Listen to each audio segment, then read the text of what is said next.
যে যা পারছে এটা নিয়ে এসে ওই দেবতার মূর্তি ভাঙা শুরু করে দিছে।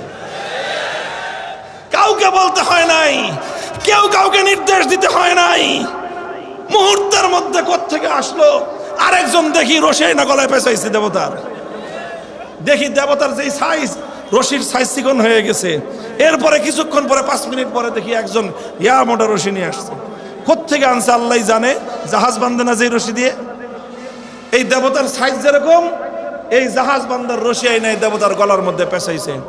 এখন রশিদের যতই মারে টান, কিন্তু রড দিছে একেবারে 10 তলা 20 তলা বিল্ডিং বানানোর জন্য যে মোটা মোটা রড দেয়, সেই রড দিয়ে দেবতাকে খাড়া করাইছে। যখন ঠ্যাং ভাঙছে হাতুড়ি দিয়ে বাটাল দিয়ে, তারপরে তো রড আসছে। এই রড তো হাতুড়ি দিয়ে বাটাল দিয়ে ভাঙা যায় না। পরে কোত্থেকে এই সমস্ত মানুষগুলো হ্যাক্সো ব্লেড নিয়ে আসছে, এরপরে হ্যাক্সো ব্লেড দিয়ে পায়ের রক কাটছে। এরপরে এই বিশাল গাছি ধরে হাজার হাজার মানুষ হেসকা টান মারছে আল্লাহু আকবার বলে। আকাশ থেকে হুবলের দেবতা জমিনের মধ্যে ভূপাতিত হয়ে গেছে। এটা শুধু ঢাকার শহরের বিজয় সরণির দৃশ্য, বাংলাদেশে আর কোথাও এই ঘটনা ঘটে নাই। বাংলাদেশের 5ই আগস্টের সূর্য অস্তমিত হওয়ার আগেই গোটা বাংলাদেশ থেকে সমস্ত মূর্তি সংস্কৃতি বুড়িগঙ্গায় ভেসে গেছে। কিভাবে হলো এই কাজ? আমরা তো কিছু বলি নাই। আমরা তো বলেছিলাম 3 বছর আগে, 3 বছর আগে বলেছিলাম এটা মুসলমানদের দেশ, হিন্দুরা তাদের মন্দিরে মূর্তি বানায়, সেটা হিন্দুদের ব্যাপার। কিন্তু মুসলমানদের জনপদে, মুসলমানদের সমাজে, মুসলমানদের রাষ্ট্রীয় স্থাপনাগুলোতে কারো মূর্তি বানায় বানায় মসজিদের নগরটাকে মূর্তির নগরের পরিচয় দিবেন, মুসলমানরা বেঁচে থাকতে আমরা বরদাস্ত করব না। আমার কথাটা ভালো লাগে নাই, খুব খেপছেন উনি আমার উপরে। আমরা বললাম যে মানুষটা মারা গেছে, যে মানুষটা মারা গেছে সে নিজেকে মুসলমান বলে পরিচয় দিতেন। আপনারাও মুসলমান বলেন, আমরাও মুসলমান বলেই ধারণা করি। তো একজন মুসলমান মানুষ মরার পরে তার এই মূর্তি বানায় কবরের মধ্যে তাকে ফেরেশতাদের আযাবের সম্মুখীন করাটা, এটা কোনো বুদ্ধিমানের কাজ হতে পারে না। এটা কোনো বাবার সুসন্তান নয়, এটা একটা কুলাঙ্গার সন্তানের কাজ হতে পারে। কেন বললাম এই কথা? খুব খেপছে আমার উপরে। আমি বলেছিলাম যে আল্লাহর পয়গম্বর যেদিন মক্কা বিজয় করেছেন, বাইতুল্লাহ শরীফের ভিতর থেকে যত মূর্তি ছিল সমস্ত মূর্তিগুলোকে একটা একটা করে ধরে এনেছেন, লাঠি দিয়ে পেটের মধ্যে গুতা মেরেছেন, জমিনের মধ্যে ভূপাতিত করেছেন। কোরআনের আয়াত আল্লাহর নবীর কণ্ঠে উচ্চারিত হয়েছিল, জাল হাক্কু ওয়া যাহাকাল বাতিল ইন্নাল বাতিলা কানা যাহুকা। একত্ববাদ হলো সত্য আর মূর্তি হলো মিথ্যা। সত্য এসেছে, মিথ্যা চলে গেছে, আর মিথ্যা সত্য আসলে কোনোদিন টিকে থাকতে পারে না। মূর্তি বাইর করতে করতে সর্বশেষ একটা মূর্তি বের করে আনা হলো। সেই মূর্তিটা হলো ইব্রাহিম আলাইহিস সালামের নামে বানানো মূর্তি। আল্লাহর নবী এই মূর্তিটা দেখে সবচেয়ে বেশি ক্ষিপ্ত হলেন। নবীজি বললেন, কাতালাহুমুল্লাহ, আল্লাহ পাক এই মক্কার আবু জাহালদেরকে, মক্কার এই দুরাচার মুশরিকদেরকে আল্লাহ পাক ধ্বংস করুক, অভিশাপ হোক খোদার ওদের উপরে। ইব্রাহিম আলাইহিস সালামের মূর্তি বানিয়েছে, অথচ ইব্রাহিম আলাইহিস সালামের এই পৃথিবীতে সবচেয়ে বড় অবদান ছিল আল্লাহর জমিন থেকে শিরকের এই সকল মূর্তিগুলোকে ভেঙে গুড়িয়ে দেয়া। কিন্তু তারা সেই ইব্রাহিম আলাইহিস সালামের মূর্তি বানিয়েছে। এই কথা বলে আল্লাহর নবী ক্ষোভ আর রাগ নিয়ে ইব্রাহিম আলাইহিস সালামের মূর্তি ভাঙলেন। আমি এই ঘটনা বলেছিলাম নবী মুহাম্মদ আরবি সাল্লাল্লাহু আলাইহি ওয়াসাল্লাম হলেন ইব্রাহিম আলাইহিস সালামের সন্তান। কথা বলেন, ইব্রাহিম আলাইহিস সালাম বংশের সন্তান না? ইব্রাহিম আলাইহিস সালামের ছেলে ইসমাইল, ইসমাইল আলাইহিস সালামের বংশেই মুহাম্মদ সাল্লাল্লাহু আলাইহি ওয়াসাল্লামের জন্ম।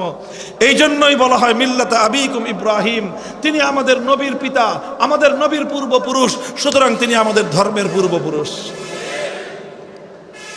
সেই ইব্রাহিম আলাইহিস সালাম মূর্তি বানাইছে। আল্লাহর নবী সাংঘাতিক ক্ষিপ্ত হয়েছেন।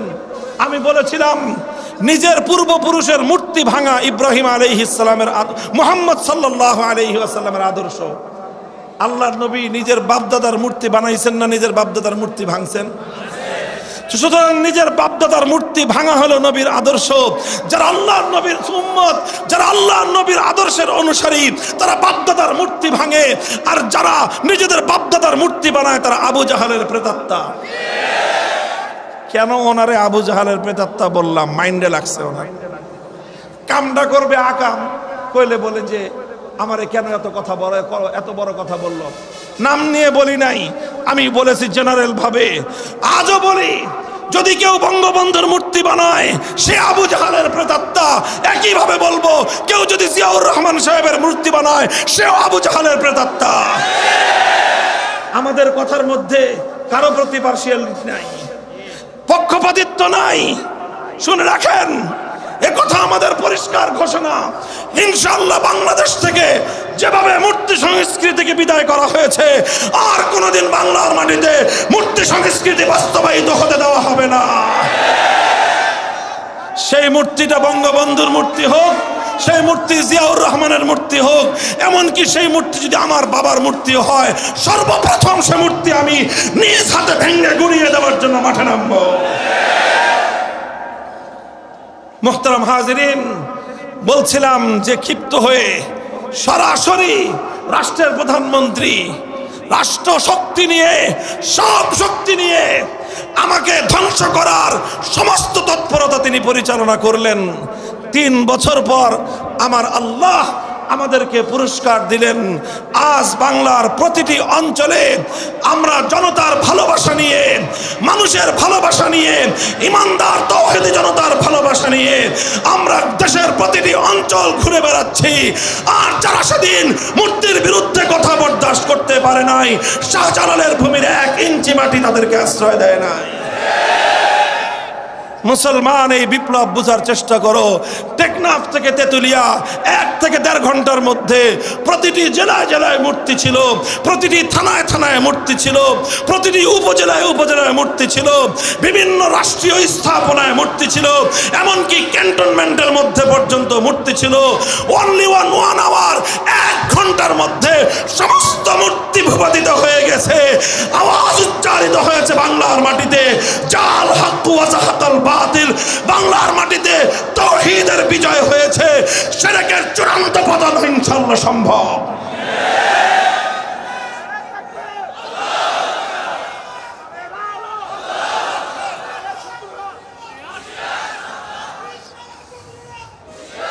এই থাকবেন তো এই পথে ইনশাআল্লাহ। বিপ্লব আসছে, ইসলামের বিপ্লব, সে বিপ্লবের সৈনিক হবেন তো ইনশাআল্লাহ। ইমান ঝালাই করেন, ইমানকে মজবুত করেন। কচু পাতার পানির ইমান দিয়ে কাজ হবে না। পাহাড়ের মতো অটল এবং অবিচল ইমানকে অর্জন করুন। বুকের মধ্যে সাহস সঞ্চিত করুন। ইনশাআল্লাহ আপনি যদি হকের উপর অটল থাকেন, সাহায্য করবেন কে? চিৎকার করবেন, সাহায্য করবেন কে?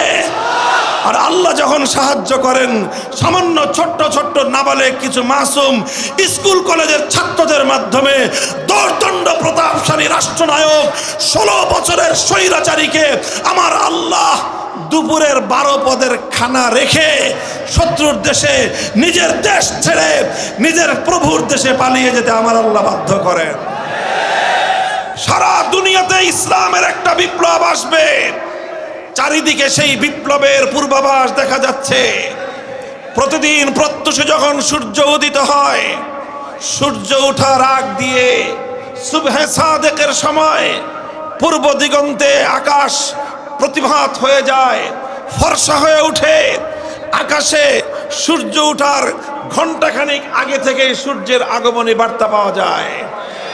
হে তরুণ যুবক, হে চক্ষুষ্মান ব্যক্তিরা, তাকিয়ে দেখো আজ বাংলার 55,000 বর্গ মাইলের দিকে, তাকিয়ে দেখো হিন্দুকুশ ওই পর্বতের দিকে, তাকিয়ে দেখো আরব বিশ্বের দিকে, পৃথিবীর দিকে দিকে আজ নতুন আগমনী, সূর্যের আগমনী বার্তা পাওয়া যাচ্ছে। নতুন সূর্যোদয় হবে, আগামীর বিশ্ব হবে ইসলামের বিশ্ব, একটা বিপ্লব হবে ইসলামের বিপ্লব।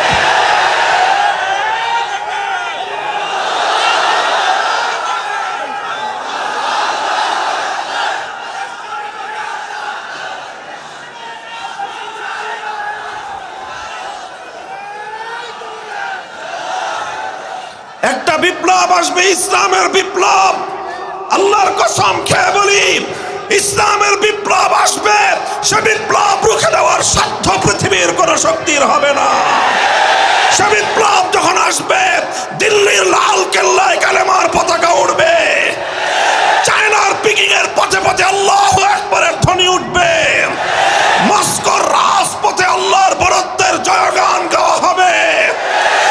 সেই স্বয়ং ওয়াশিংটনের মাথার উপর লা ইলাহা ইল্লাল্লাহর পতাকা উঠবে। ইসরায়েলের